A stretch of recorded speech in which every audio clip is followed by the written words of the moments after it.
Alright guys, welcome back to the Hunt G4 channel.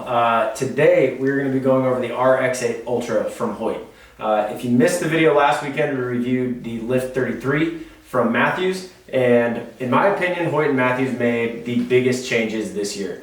In the aluminum version, which this is the carbon version of the bows that Hoyt made, but in the aluminum version, I would say Hoyt and Matthews, they both made about equal changes in terms of new cam, new mod, new limb, new riser. On the Hoyt, the riser is basically the exact same as the RX7, but everything else about the bow is different in terms of the limb pocket, the axles, the shim system, the cams, the mods.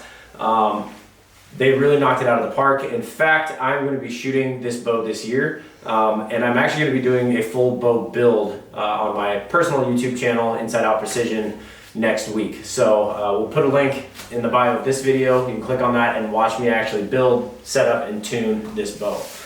So per usual, we're going to be doing all your technical specs, and then I did shoot 4 arrows at a 30 and a 28 inch draw length, ranging from 530 down to 380 grains. I'm incredibly impressed with the speeds this bow puts out given its brace height, and Hoyt has always made a phenomenal bow. I think the changes that they made this year they satisfied me for 2 reasons. 1, they were necessary, and 2, they actually listened to their dealers. The issues that dealers had with customers in this bow that they conveyed to Hoyt took to heart and actually made changes, which I feel like is pretty rare in this industry. I think engineers, no offense to engineers, I think they get a kind of a big head and they think that, you know, they know better than everybody else, and at the end of the day, they probably do, but the consumer is what drives product sales, right? So let's get into the technical specs. So again, this is the Hoyt RX8 Ultra. It's got they say 34 inch axle to axle. It's actually 34 and 11/16 if you get into like the technical specs of it. It IBOs at 332, so it IBOs 10 feet a second slower than the Lift, but I'm actually seeing better speeds out of it. It has a 7 and an 1/8 inch brace height compared to the Lift that has a 6.5. The mass weight comes in at 4.4 pounds. A lot of people think that carbon's only purpose is to be lighter. In fact, the purpose of a carbon bow is because carbon is such a more rigid material, they're able to get more stiffness and rigidity out of the riser and maintain the relative same weight of an aluminum bow that would be, you know, 7, 8, 9 pounds to get that same rigidity.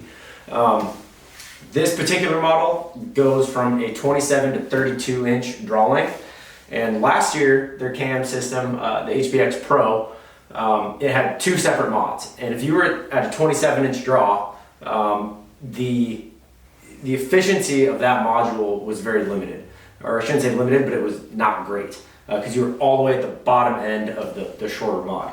This year they actually came out with a number 1 mod that goes from 27 to the 28 inch draw length. So if you are at a 28 inch draw, you're at the top end of the number 1 mod versus close to the bottom of a number 2, and that just promotes the efficiency of that cam, which turns into extra arrow speed for you. Everybody likes extra speed, right?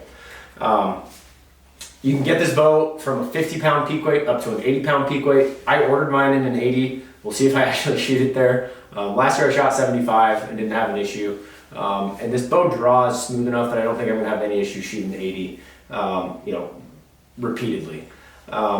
So let's get into the cam system, because that, in my opinion, that's the biggest change that Hoyt made this year. So this is the HBX Exact cam.